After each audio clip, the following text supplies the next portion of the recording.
la muerte y la resurrección de Cristo, se prueba la Biblia entera. Porque sin Jesucristo, ¿sí? En realidad no hay palabra, no hay Biblia. ¿Y cómo se hace eso, hermano? Hablando técnicamente, por ejemplo, yo me acuerdo que durante la preparatoria, en la high school, de por sí es mi primer idioma el español, y me metí en una clase donde se hablaba español, y bueno, era tan difícil que pues hasta era el presidente de la clase y todo el show, y aprovechaba pues porque era mi primer idioma. No, bueno, y entre eso me di cuenta que para estudiar español, hermano, en realidad el español es un idioma muy bonito. Y cuando usted descubre de dónde viene el español y que es una lengua romántica, usted dice, ¿cómo que una lengua romántica? Pero bueno, de tarea para que usted investigue dónde viene el español. Claro. De hecho, a veces tengo más preferencia en leer la Biblia en español que leerla en inglés. En español está muy apegada a lo que una de las primeras traducciones fueron al latín. ¿De dónde viene el latín? Si no es el español es más cercano al latín que lo es el inglés. Entonces, hermano, pero por ejemplo, ¿por qué mencioné esto? No es para presumirle ni nada, es para hacer un punto. Para hacer un punto, yo me acuerdo que durante esa clase estábamos estudiando un libro que era El Quijote de la Mancha, y de Cervantes Saavedra. El Quijote de la Mancha nosotros lo estudiamos en 2 partes, en 2 volúmenes. El Quijote de la Mancha y su inseparable amigo, compañero, Sancho Panza, que estaban en busca de aventuras y rescatando a su princesa en su famoso y valiente caballo Rocinante, en busca de aventuras, rescatando a Dulcinea del Toboso. Entonces, ¿qué es lo que hacíamos con este libro? ¿Por qué menciono tanto así? Porque lo que hacíamos al estudiar este libro, yo me acuerdo que leíamos y luego nos daban un formato y nos decían, a ver,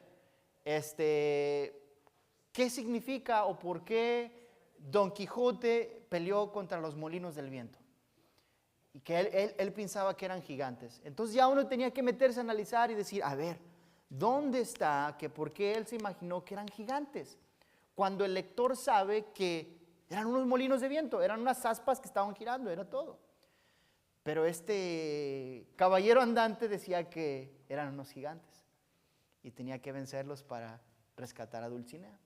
Entonces, hermano, el punto es que cuando nosotros leemos un libro así, lo leemos haciendo raciocinio.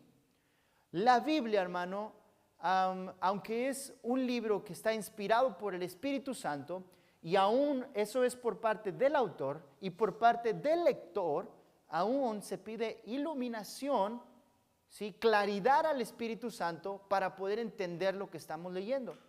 Entonces, usted ha escuchado la expresión que no tenemos una fe ciega. O sea, lo que leemos tenemos que razonarlo, ¿sí? Claro. Y si no, un día alguien se puede parar acá y decir puras barbaridades y usted no va a saber si le mintieron o no. Porque si no tiene raciocinio para entender lo que le están explicando, que está aquí en la Escritura, ¿a dónde vamos a ir a parar como iglesia? ¿Sí?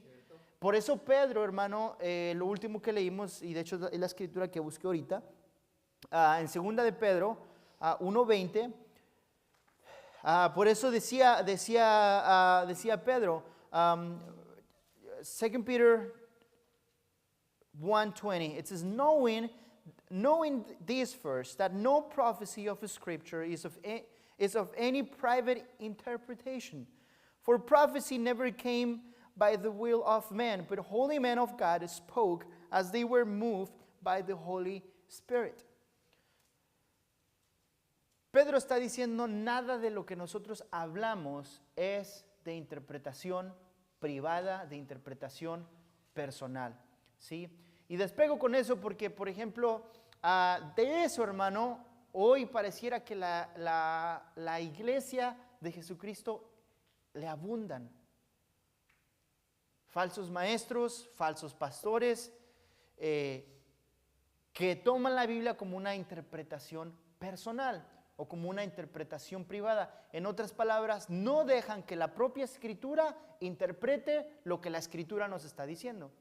Y hay que tener cuidado, hermano, porque usualmente muchos de estos personalidades a veces se toman de un versículo y ese versículo lo extienden hasta más no poder, que terminan en un lugar de lo que el versículo no se está refiriendo, ¿sí? Entonces, por eso es de que la Escritura se interpreta con la misma Escritura. ¿A qué nos referimos con eso exactamente? Es de que, por ejemplo, lo que dice el testimonio que da Mateo es igual, aunque puede tener variaciones, pero al mismo testimonio que da Lucas. Y el testimonio que da Lucas es el mismo testimonio que da Juan. Los hechos son verídicos, existieron, pasaron. ¿Sí? A lo mejor ¿se acuerda que hablábamos del ejemplo que a lo mejor se habla de que, por ejemplo, con 2 pescados y 5 barras de pan alimentaron a 5,000? A lo mejor fueron 4,999. Pero en la Escritura tenemos que fueron 5,000. O sea, no está en duda la verdad base de que algo sobrenatural pasó ese día.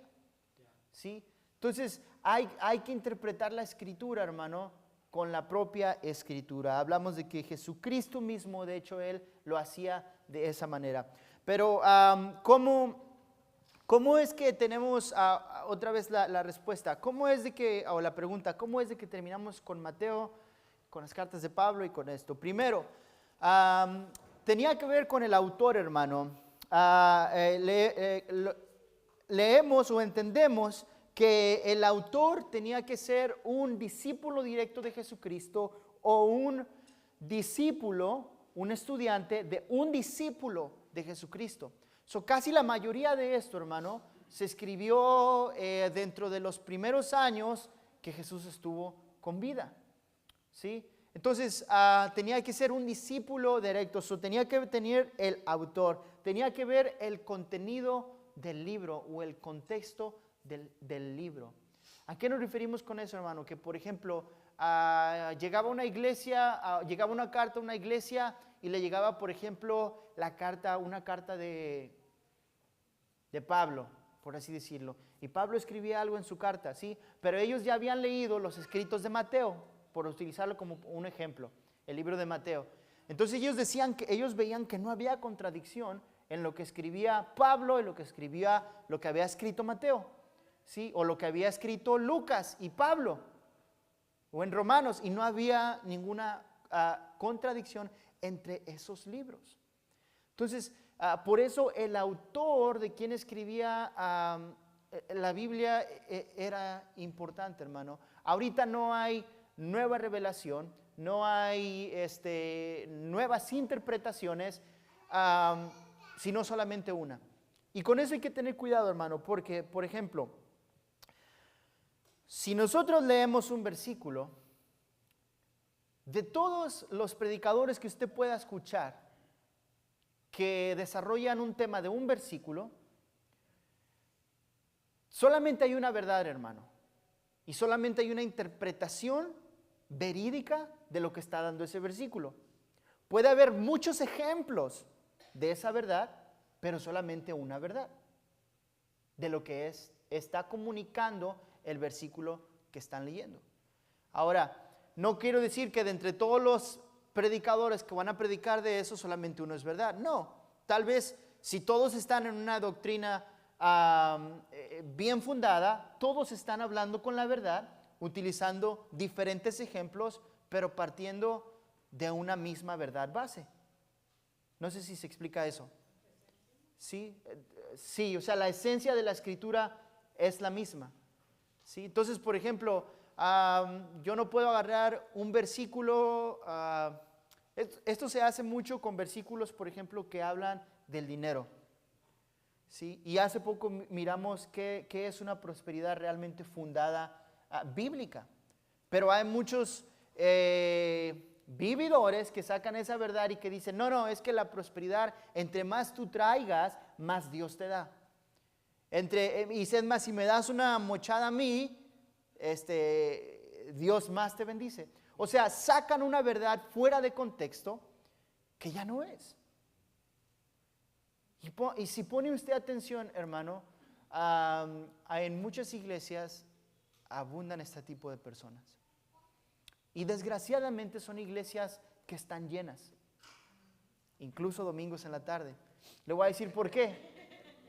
Le voy a decir por qué. Porque son vividores, estafadores del Evangelio de Jesucristo, que le dicen a usted o que le dicen a las personas lo que la persona quiere escuchar. Por eso. Porque no son confrontados con la verdad que habla el Evangelio. Entonces, por eso a veces cuando usted se pregunta, oye, pero ¿cómo es que aquella iglesia por qué está llena? ¿Por qué esos cuates llenan auditorios? Por eso, hermano. Porque ellos hablan lo que la gente quiere escuchar.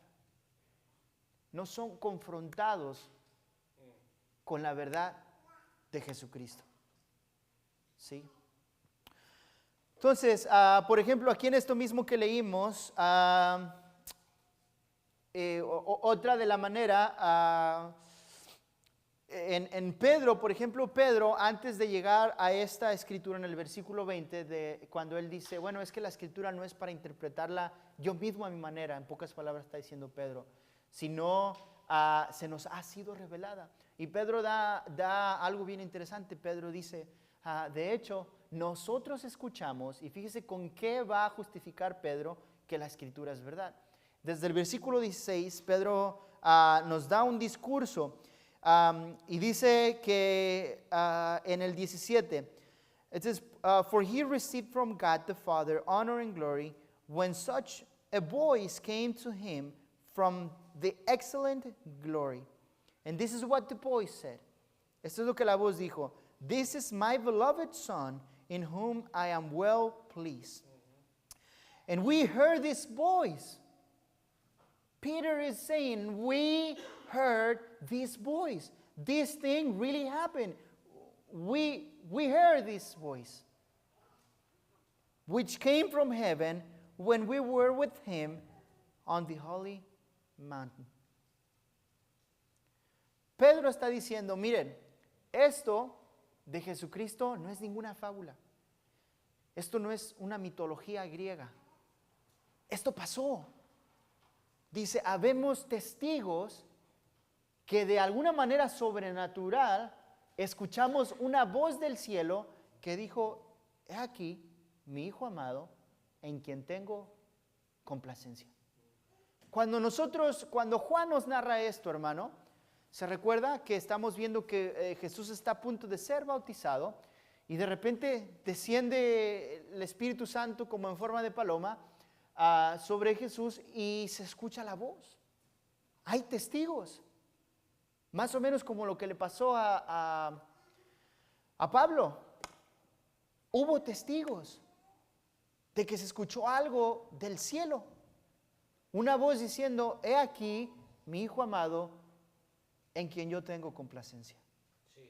O sea, en otras palabras, Pablo está diciendo, fíjense, yo no me puedo estar inventando esto, porque hay testigos, no solamente soy yo, de qué pasó. Entonces, hermano,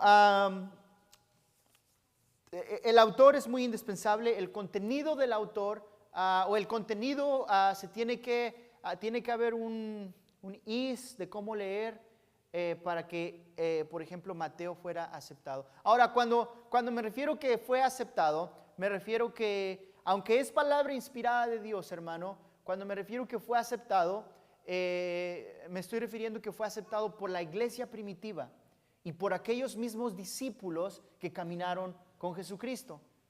¿Sí? O sea, no es como, porque mire, esta Biblia que tenemos aquí de alguna manera se formó. Esta Biblia, Dios no nos la entregó como si fueran como los 10 mandamientos.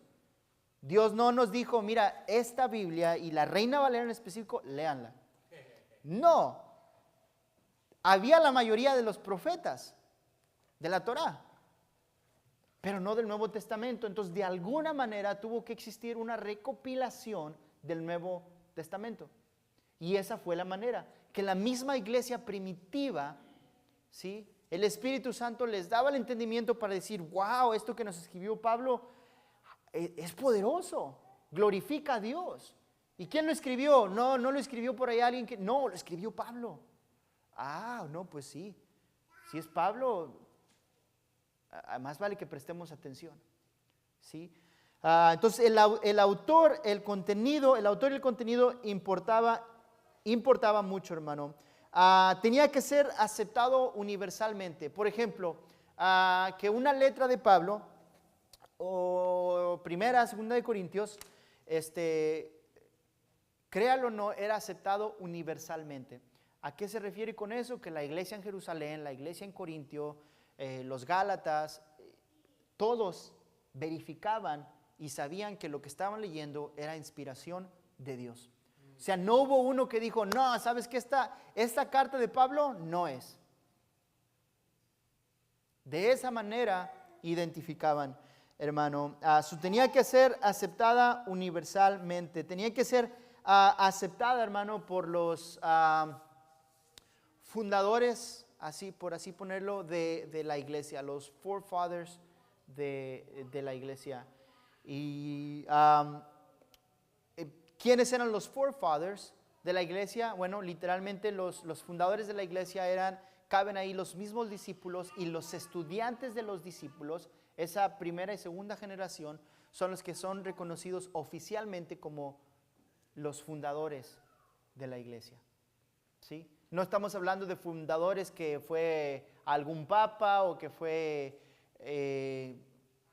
algún emperador romano. No. Estamos hablando de la iglesia primitiva, de aquellas personas que caminaron con Jesucristo, o de aquellos estudiantes, de las personas que miraron, que fueron testigos oculares de Jesucristo. ¿Sí? Y una de las últimas reseñas, hermano, es que era para una edificación, aparte de glorificar a Dios, era para una edificación personal. O sea, no habría algo que era destructivo o moralmente, teológicamente incorrecto, que nos iba a hacer daño, ¿sí?, dentro del Evangelio. Entonces tenía la capacidad de inspirar, tenía la capacidad de convencer y ser devoto a la Escritura. Al final del día, hermano, mire, todo lo que yo le hable aquí dentro de los próximos 15 minutos no va a importar mucho, porque al final del día usted se va a dar cuenta que la Biblia es verídica solamente por la transformación que está teniendo en usted mismo. Es la única manera que usted va a decir, ¿sabes qué? El Corán no sirve, el libro del Mormón no sirve, las religiones chinas no sirven, el budismo y el yoga no sirven. El único libro, guía espiritual que transforma su vida se llama Biblia. Y eso nadie lo va a saber mejor que usted. Nadie. Podemos hablar aquí por 2 horas seguidas. Pero el que no está convencido, hermano, en su necedad, el que no ha sido convencido, el que no ha sido edificado, el que no ha sido corregido, en su necedad va a decir, no es cierto, me estás mintiendo. Y de ahí no lo vas a sacar. De este personaje del que yo le he estado hablando, que he tenido pláticas muy interesantes, él decía, a propósito, es un vecino, el personaje misterioso, un vecino que vive enfrente, y que va conmigo a trabajar, y me decía, pero es que I've read the Bible 5 times, and this is what I've learned 5 times, and I'm like, it doesn't matter how many times you read the Bible. You keep reading it wrong. Porque ni tú estás convencido de lo que estás leyendo. En otras palabras, hermano, lo que de alguna manera da, no creo que es poder la palabra que estoy buscando, pero da testimonio de la persona que está hablando aquí enfrente, no, veracidad tal vez sí, no es cuántas veces ha leído la Biblia, sino que está entendiendo la Biblia de la manera que la Biblia tiene que ser entendida. ¿Sí? Entonces, ahora, el hecho, hermano, porque usted, de acuerdo a dónde estemos, usted se va a encontrar con unos predicadores excelentes que van a tener distinciones en su forma de pensar. Puede haber un predicador excelentísimo que va a decir, yo pienso que los niños sí se pueden bautizar. Y puede haber otro predicador exactamente igual, de reconocido, que va a decir, no, solamente se bautizan los adultos. Y los dos le van a probar con la Biblia porque lo que ellos están diciendo es verdad. Pero una vez escuché a uno de estos predicadores decir, pero mira, tengo la certeza segura de que si uno de los dos, ¿sí? Por alguna razón inexplicable, le prueba al otro que lo que él dice es verdad, así dice, in a heartbeat, I change my position. Because it's not about what I think, it's about the Word of God. Y cuando nosotros, hermano, cuando un predicador pone su razonamiento arriba de la Escritura, ahí ya está terriblemente mal.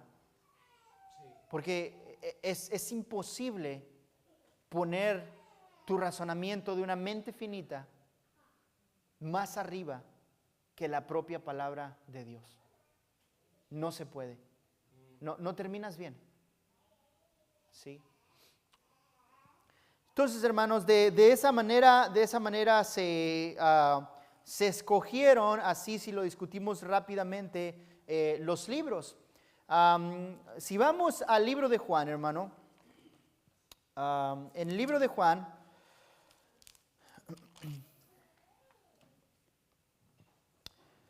capítulo 1, vamos a ver 2 capítulos. En el libro de Juan, capítulo 1, versículo 45.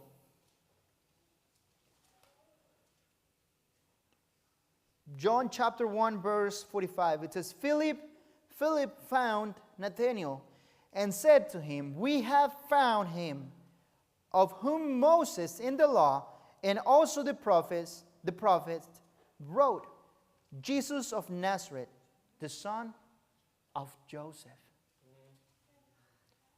¿Sí? Felipe le está diciendo a Natanael, hermano, le está diciendo a Nathanael, le dice, hey, ya encontramos del cual Moisés y los profetas nos hablaron. Y aquí es donde le entra lo que hablamos al principio. La mejor manera, hermano, al final del día, de decir la Biblia, it's the word of God, la Biblia es la palabra de Dios, es si nosotros estamos convencidos de la verdad y veracidad de Jesucristo. Si usted hace eso, hermano, la Biblia inevitablemente es verdadera e infalible. ¿Por qué? Porque Felipe está diciendo, mira, este personaje llamado Jesucristo no empezó con Mateo, con Marcos, con Lucas y con Juan, que ellos son los registros que tenemos que nos empiezan a hablar de la vida de Jesucristo. Lo que Felipe dice, a Jesucristo se nos viene presentando desde el Antiguo Testamento. O sea, no necesitamos el Nuevo, de alguna manera, para saber que Jesucristo existe. Porque desde el Antiguo Testamento se nos viene hablando de Él. De otra manera, hermano, ¿por qué usted cree que Felipe dice, hey, ya encontramos? ¿Te acuerdas lo que dijo Moisés en la ley? Del que habla Moisés y del que hablaban los profetas. No sé si por ahí mencionaban Isaías 53 o ya desde allá lo evitaban. Pero decían, ya lo encontramos. We found the guy. Guess what? He's the son of a carpenter. Es el hijo de un carpintero. Y yo creo que muchos se impresionaron. ¿Y cómo? ¿Que no es rey? ¿No tiene imperio? ¿No tiene army? ¿Un carpintero? Vive al final de la calle. El punto es, hermano, que Jesucristo mismo comprueba y da veracidad de la Escritura.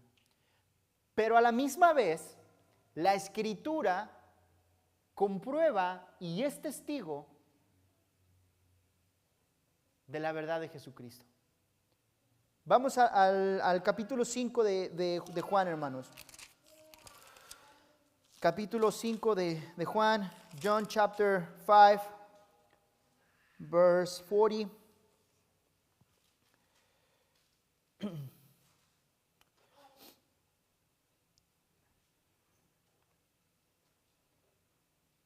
Déjeme llego ahí. Capítulo 5,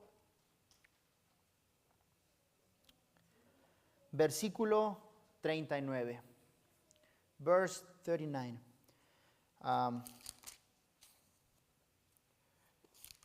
No estaba ahí.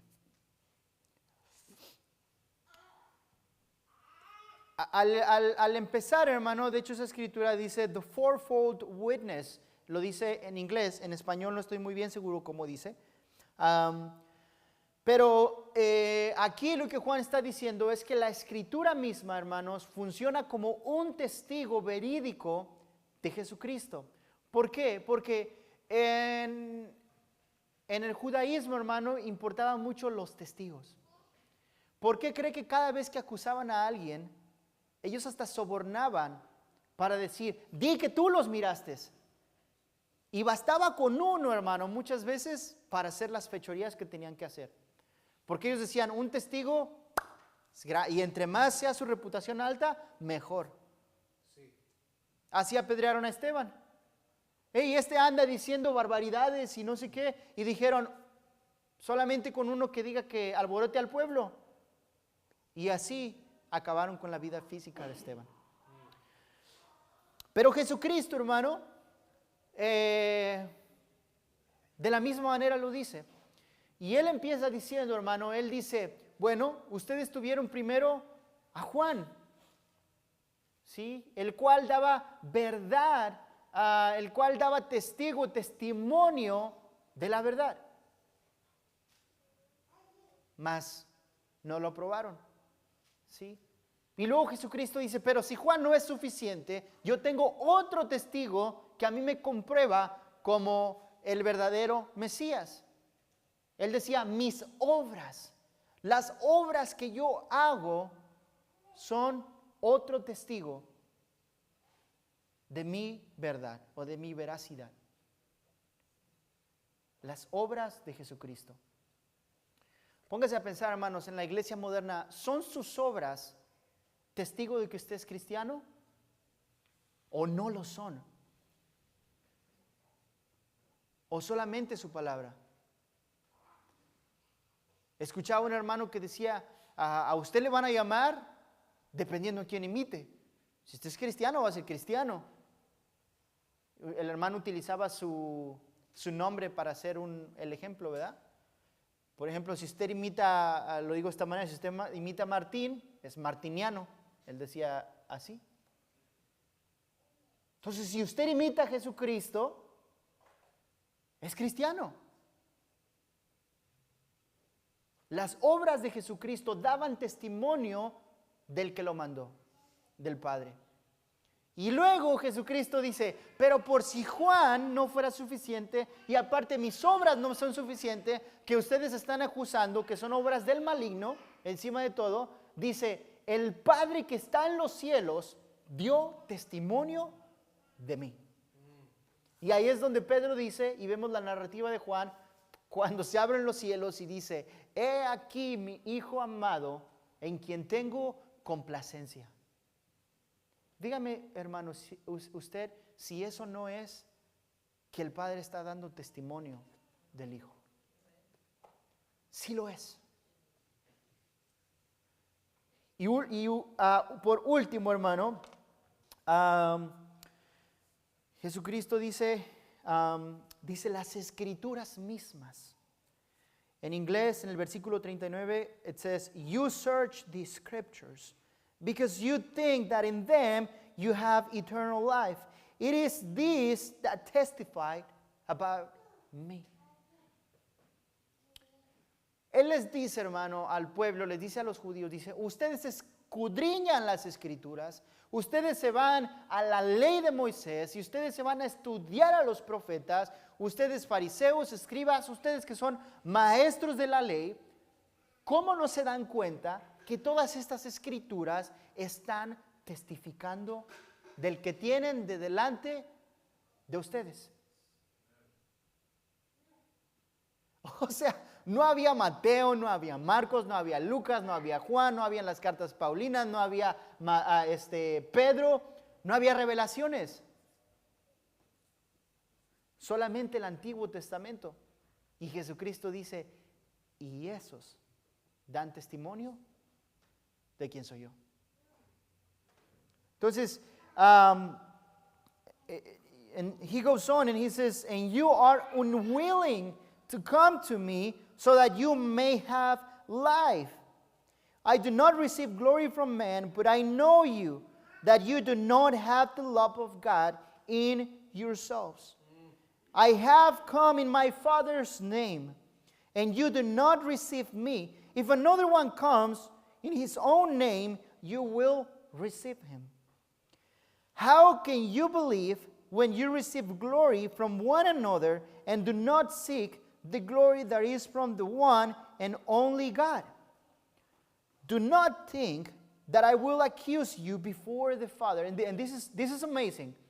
Keep reading and read carefully. Verse 45 and on. Lea con atención del versículo 45 en adelante, hermanos. Dice, "Do not think that I will accuse you before the Father. The one who accuses you is Moses, in whom you have set your hope. For if you believe Moses, you will believe me, for he wrote about me. But if you do not believe his writings, how will you believe my words?"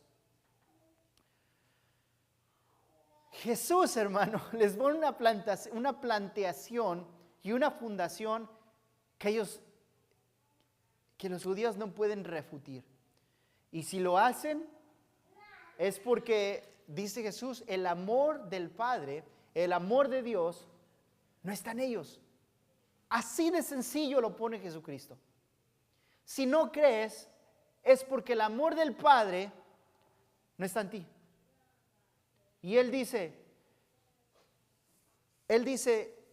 ante su negación, ante su incredulidad hacia mí, dice, no piensen que soy yo el que los acusa delante del Padre.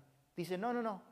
Aquella persona de las cuales ustedes me están diciendo que ustedes creen, que la mayoría de ellos decían, no, nosotros somos hijos de Abraham y descendientes de Abraham y fundador de la ley Moisés.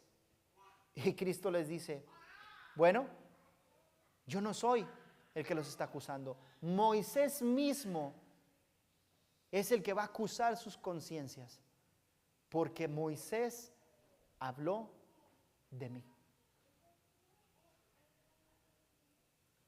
Creo que el año pasado, hermanos, nosotros hablamos, o por un tiempo hablamos de los salmos. Cuando usted lee los salmos con Jesucristo en mente, le cambia la perspectiva de lo que está leyendo. Si no, vaya a leer otra vez los salmos, hermano.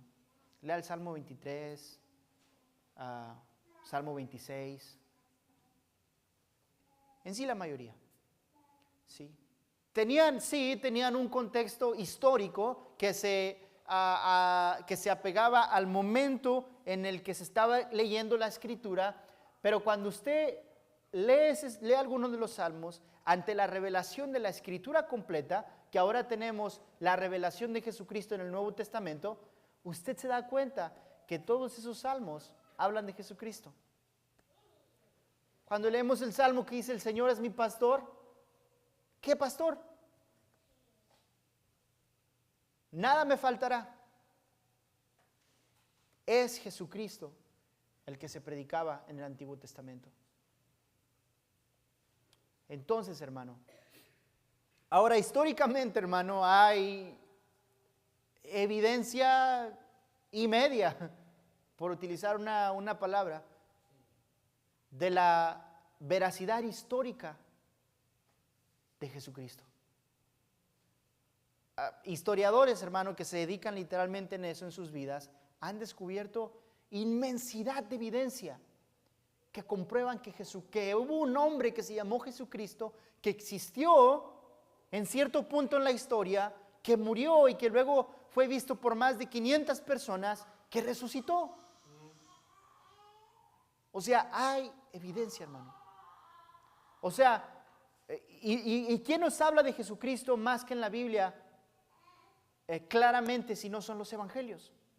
Por eso le digo, cuando usted se enfoca en los evangelios y simplemente probamos que Jesucristo es el verdadero Hijo de Dios en los evangelios, no hace falta estar investigando al Antiguo Testamento, no hace falta estar investigando a Pablo, no, porque con los propios evangelios, una vez que Jesucristo o la revelación de Jesucristo es, por decirlo de alguna manera, comprobada, ya se comprobó la veracidad de la Biblia.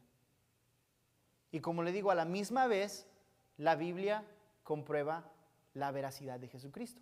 Tanto así que Jesucristo dice, la Escritura es un testigo mío.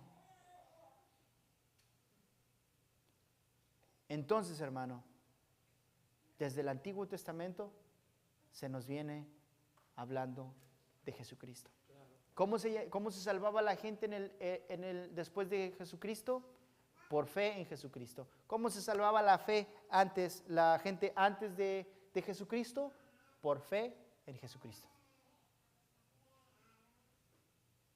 Sí. Así de sencillo era. Sí. Ellos tenían una fe en que Jesucristo, el Redentor, vendría. Sí. Salvos a crédito. Sí. Estaban afiados, por así decirlo. ¿Cómo se salvan en el Nuevo Testamento? Por fe de que Jesucristo ya no iba a venir, sino por fe de que Jesucristo ya vino, murió y resucitó. Cuando hablamos esta mañana, hermano, de la Santa Cena del Señor, hablamos de dos cosas. Hablamos de que celebramos esta cena, la iglesia celebra esta cena que fue instituida por Jesucristo, que de sus propias palabras y de su propio consejo, Él dijo, hagan esto en memoria mía. Pero en todos los evangelios, aparte de decir esto, Él dice unas palabras interesantes. Dice, yo ya no voy a participar de esto, o ya no beberé yo de esta copa. Y hubo mucho que explicar, hermano, en muy poquito tiempo. Pero Él dice, yo ya no voy a participar de esta copa hasta que todos ya estemos en el reino, completos en Dios. Entonces, hermano, fíjense cómo hasta en un futuro, esto es imaginación, vamos a celebrar dicha cena. Pero ya no con la expectativa ahora ahora lo hacemos con la expectativa solemne de recordar a Jesucristo y con la expectativa futura de que estaremos con Jesucristo. Y en la eternidad celebraremos esto mirando hacia la historia. Usted se imagina la alegría en la mesa, platicando unos con otros, decir, wow, ¿te acuerdas cuando aquel día se nubló y los demonios pensaron que habían ganado? Pero era el triunfo, era la coronación de mi salvación. Y por eso estoy sentado aquí.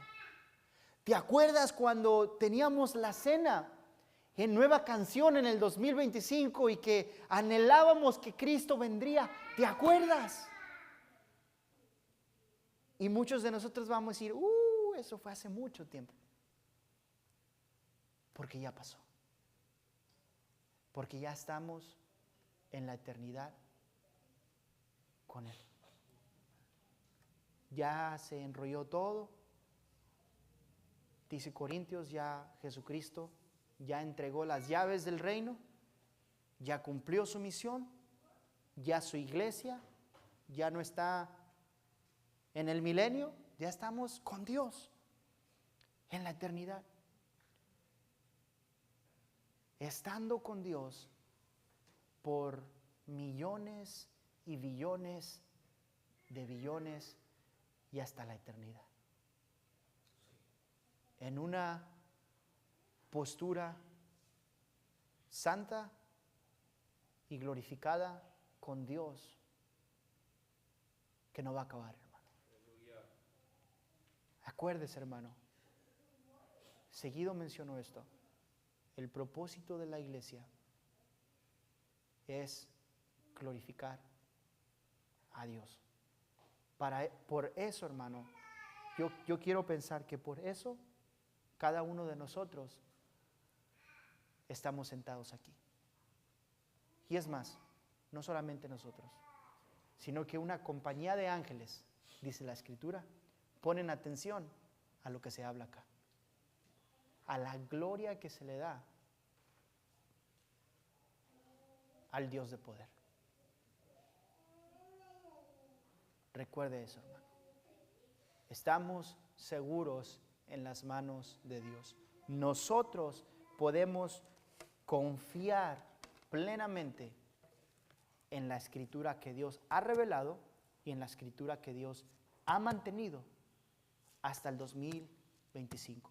Y si Dios permite que esta tierra llegue hasta el 3000, hasta el 4000, seguirán leyendo del mismo libro de Mateo, del mismo libro de Lucas, seguirán leyendo la misma Biblia verdadera, para estar en una doctrina fundada en Jesucristo.